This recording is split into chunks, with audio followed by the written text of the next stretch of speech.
Today we are going to talk about resonance in AC circuits.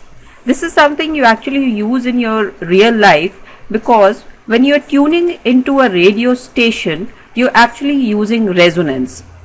Probably you know this, that a particular radio station transmits electromagnetic waves of a special frequency. So each radio station has its own frequency.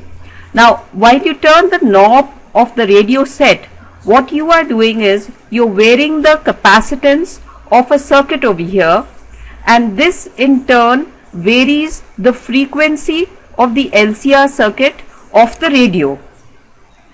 Now when the frequency of the incoming waves from the broadcasting station match the natural frequency of the radio circuit, which is the frequency of this LCR circuit, then resonance happens. Now how do you detect that? That is the point at which the reception has maximum clarity and the current in the circuit is maximum at that instant. Now let's look at this a little in detail. If you recall, the impedance of an LCR circuit is given by Z equals square root of XL minus XC whole square plus R square. In case you are not familiar with this, I suggest you first go through the previous lessons, which is connecting an AC across a resistor, an inductor, a capacitor, an LCR circuit, and then come back to this lesson.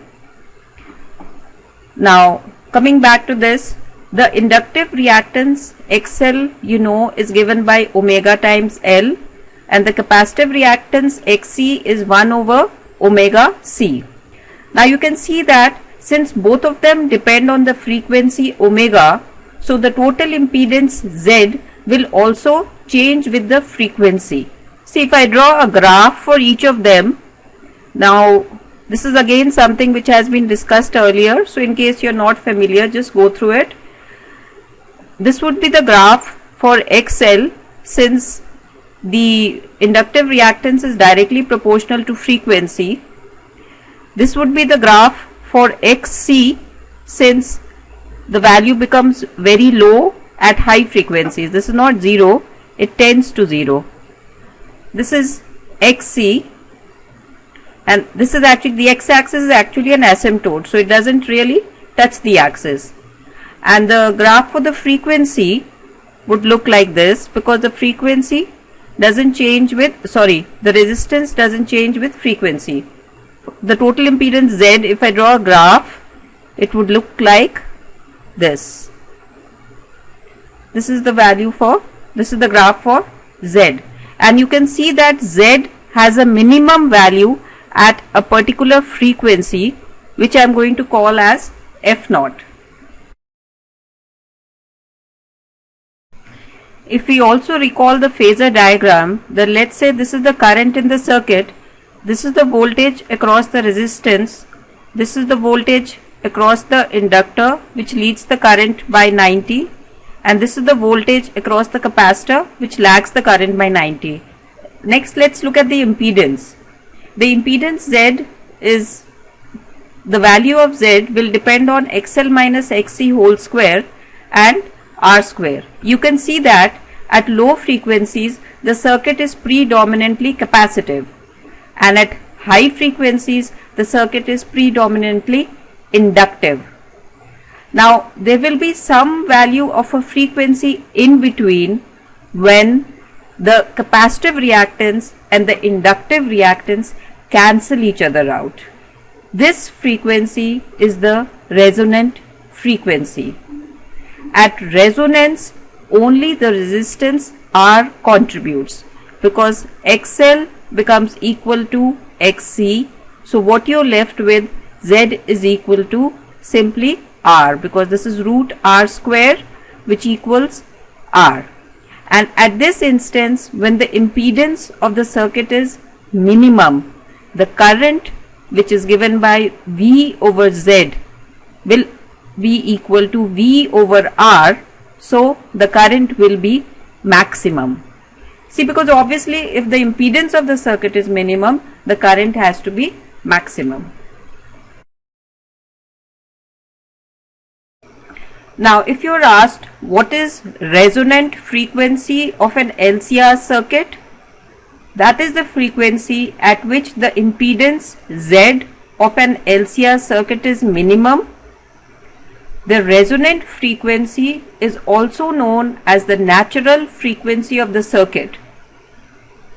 If the frequency of the AC source that is driving the system matches this natural frequency of the LCR circuit, resonance occurs.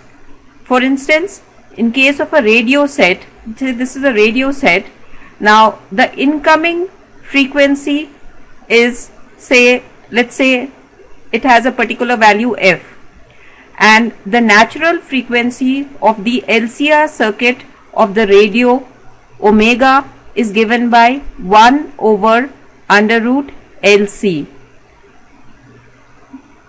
This is because at resonance XL is equal to XC, which means omega L is equal to 1 over omega C, and omega square is 1 over LC, and this implies that omega equals 1 by under root LC. When omega is equal to 1 over under root LC, then since omega is 2 pi f, this can be written as 1 over 2 pi root LC. This frequency is the natural frequency of the LCR circuit, and we are going to denote this by F naught. So when the frequency of the LCR circuit F naught matches the frequency of the incoming waves, which is F, which means when F naught becomes equal to F, in that case resonance is said to occur and the current in the circuit becomes maximum. So you might have noticed that the resonant frequency F naught depends on the inductor and the capacitor, but it doesn't depend on the resistance of the LCR circuit. It is independent of the resistance. But the resistance of the LCR circuit affects another very important factor, which is the quality factor. And we need to take a look at this in detail, because this tells us how selective is the circuit, what is the sharpness of resonance. So let's look at this a little more in detail. Let's say we have a circuit whose inductance is 2 Henry, capacitance is 0.5 microfarad, and hence the resonant frequency omega is 1000 radians per second. Now for different values of resistance, we'll plot a graph between the current amplitude and the angular frequency omega, which means as we vary omega, we want to plot the value of the current amplitude. When the resistance is 2000 ohms, which means it's a very large value, we get a graph which looks like this. Now you can see that at very low frequencies and at very high frequencies, the impedance Z is going to be very large, so the current is very small. The current is almost zero, whereas at some value in between, which is the resonant frequency, and which in this case is 1000 radians per second, the value of the current has a maximum value. Now if we take a lower value of resistance, then what do we find if we draw the graph? Once again, at very low frequencies and at very high frequencies, the value of the current will be low, but the value of the current is maximum at a resonant frequency. See, if you recall, I is equal to V over R. Next, if we take a still lower value of resistance, then the value of the current at resonance is going to increase. So we have a higher value of the current at resonance.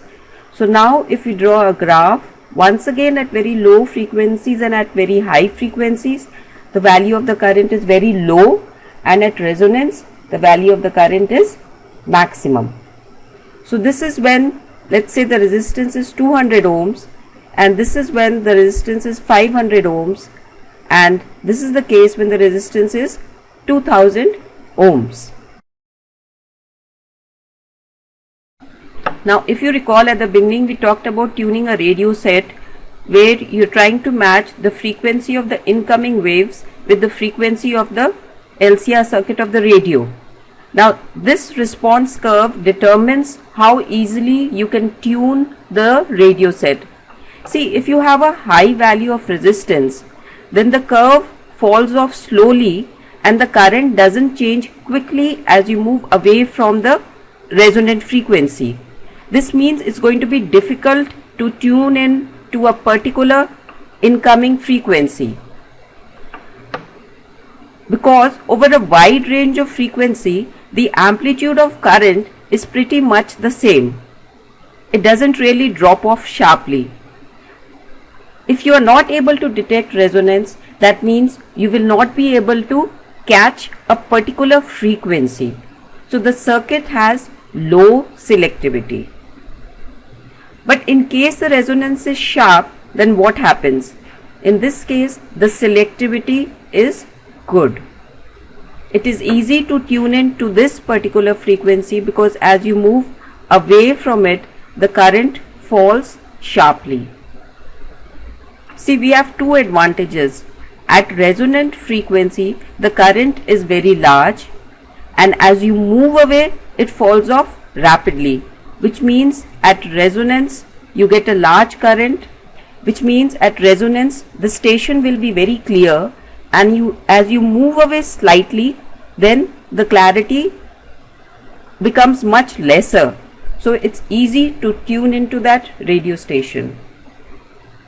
Now if you want to give a numerical value to the sharpness of resonance, then that is called the quality factor Q.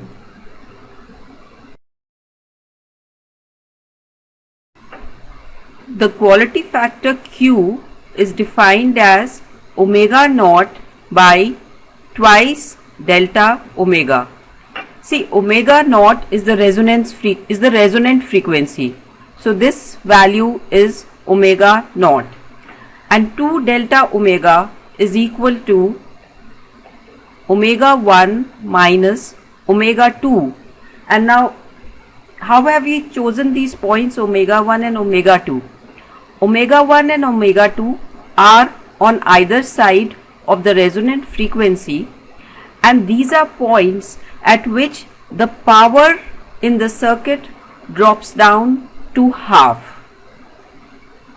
At the points omega 1 and omega 2, the average power in the circuit is half its maximum value.